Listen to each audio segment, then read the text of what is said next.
What's going on, Immigrant Israel? Back again with another video. In today's video, we obviously have the new draft packs that literally just came out about like a minute ago. Obviously, the MLB draft was today, so at least when I'm recording this video, because it's right after the draft. Here are pretty much all the top prospects that got picked. You guys can see them on screen right here. I think they have 14 players in this one. There's going to be some more that are going to be released. If you go over here and look at the schedule real quick. And this All-Star Week, that Wednesday program, this pack is going to be in there as well that they said on Twitter. So just keep that in a grain of salt that there's going to be a ton of these draft players going to be coming out. And it's the first time they've ever done this, I think, with the MLB drafts. This is a very cool experience. We obviously have all the players right here, you know, through 1 through, I think, what, 15 I think we have, or something like that. They skipped a couple guys. But yeah, we have 1 through 17 pretty much. So we have, what do we have? Choose one diamond player. We have the rare tier, the mid tier, and then the base tier for these cards. And then we have a $50,000 one and one $10,000 one. I'm not sure what the difference is on these ones at all because they just came out, but I'm going to go through all the cards for you guys right now. All right, so the #1 draft pick, Paul Skenes, obviously one of the best pitchers I think we've seen from LSU. Really good guy in general. He's got a good mix. He's got the fastball, the slider, the cutter, the slurve. I like it a lot, the circle change in there as well. And his stats are pretty good. I mean, you got good stats across the board. Excited to see these guys actually be playing. His quirks, he does have that outlier. He does throw that fastball pretty fast. He's also 6'6", so yeah, very tall guy as well. So definitely one of the best cards that we've seen. We obviously have his teammate Cruz, also from LSU right here. You know, plays the outfield. He's got really good speed, really good fielding, really good power. So that's kind of what you see in his card right here. So this is actually a really good card. That literally just dropped, so I gotta tip that. Then next we have Max Clark, one of the most, I think, hyped high school players in the nation right now. Definitely one of the best ones. The Tigers take him at #3. He's got the really good speed, the really good fielding, and really good contact and power. So definitely one of the better players. Also a lefty in your lineup, can play the outfield, so another really good player as well. Definitely one of the most, I think, sought after high school players in this draft. Next up we got Lanford that slides to the Rangers. Was kind of surprised by this, but the Rangers are going to have a really good squad. As you can see, his secondaries, he does play third base as well, and plays the outfield. Third base is pretty stacked in this game, so I don't really see where a lot of people would be playing him there, just because we have so many good third basemen in the game that got released with the Season 3 update. Obviously, that Chipper Jones card. So it's kind of hard to see where he would kind of fit in there. But he's got good stats across the board. I mean, you got to look at him. He's got great hitting, great fielding, great speed. So really good card, I think, in my opinion. Then we have the next high school player, Jenkins, slides to the Twins right here. Pretty good outfielder, as you could tell. I mean, good speed, good fielding, good hitting. I mean, the top, I think, what, the 5 first picks, 4 were outfielders, so a lot of outfielders to choose from, whichever one you want. You know, go try them out. All these guys are tall. I mean, 6'3", 6'6", they're all insanely tall. So yeah, definitely go check these guys out though. Next we have Jacob Wilson from Grand Canyon University.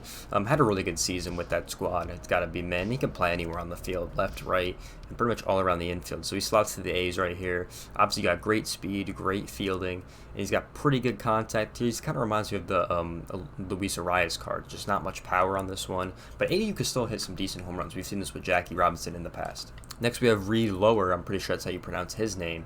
And this guy's really good at Wake Forest. It's got to be said. It's got a really good mix with the fastball, changeup, slider, sinker. So I mean, that's just an insane mix, I think, in my opinion. He's got pretty good Ks and pretty good stats overall. So one of the better pitchers across the board that I think we've seen. Doesn't have any quirks, if anyone was wondering, but he's still a pretty good card for the Reds. Next we have Blake Mitchell, one of the best catchers out of Texas.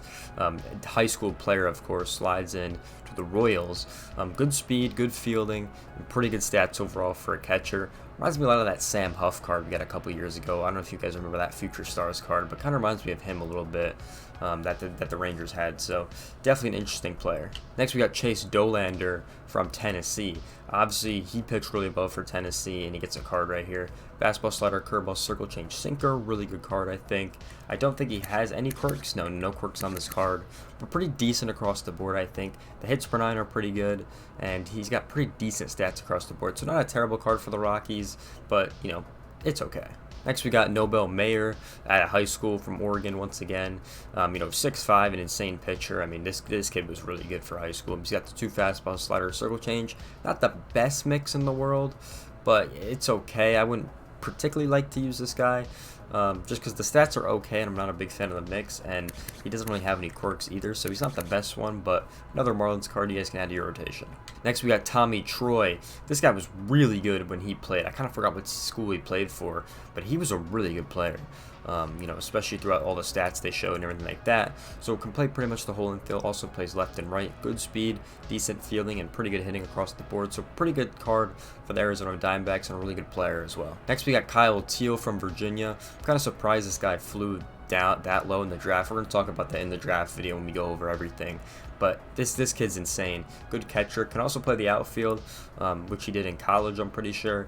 And then he's got the 70 speed, pretty good fielding across the board, and pretty good hitting. So really good defensive catcher, I think, in my opinion, for the Red Sox. Next we got Jacob Gonzalez for the White Sox. Pretty much plays the whole infield. Just a really solid player. I mean, at shortstop. I mean, he bats lefty. He's got pretty decent speed, pretty good fielding, across the board, great hitting stats. And he looks like a really good player in real life as well. So excited to see what he can do in the minors. We have unique Bradford from the Orioles. I think the only 97 we're getting today. And as you guys can see, he's got some pretty good speed stats. He's got 99 speed across the board, so really insane. 99 fielding. The bunt is insane at 99 as well. So this guy's really fast. I mean, if you've seen him run, he's just really quick around the bases. Remind people a lot of Corbin Carroll and Ella De La Cruz that they were comparing him to. So really good speed player, especially if you need a pinch runner. I think could be really good for that as well. Not the best hitting stats in the world, but I think he's a solid player. So those are all the draft cards that we've seen so far. They're definitely going to add more because, like you said, or like you guys see, we are definitely missing a couple of players. But I'm going to go ahead and buy this 10K pack. We're going to see what we're able to get from this one.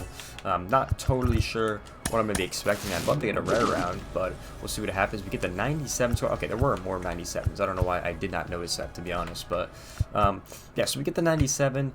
Not sure what to take. I like Kyle Veen's card a lot. Unique Bradford, like I said, is a pretty good card. Dober's got he's a pretty good card. Tommy Troy, I was gassing up a lot. I think it's a pretty good one. A lot of versatility. You know, Meyer, I'm not really a fan of. Gonzalez is pretty good. I think I have to go with Kyle Teal. I think this card's really solid, really good defensive guy as well, especially if you can use him in the outfield, I think, pretty effectively. So I'm going to go him for the Red Sox. I think he's a good card. Yeah, definitely go check this out in the shop. You can definitely buy this 50,000 one for better odds, I'd imagine. That's kind of what it's in there for, I guess. But if you guys enjoyed this video about all the draft cards coming to the game, we're obviously going to have Home Run Derby cards. We're going to have the rest of these draft cards on Wednesday, and we're going to have All-Star Game cards coming in the future, so you can definitely expect videos on the channel of going over them. But if you guys enjoyed this video, make sure you guys like, comment, subscribe, and I'll see you guys in the next one. Peace out, everyone.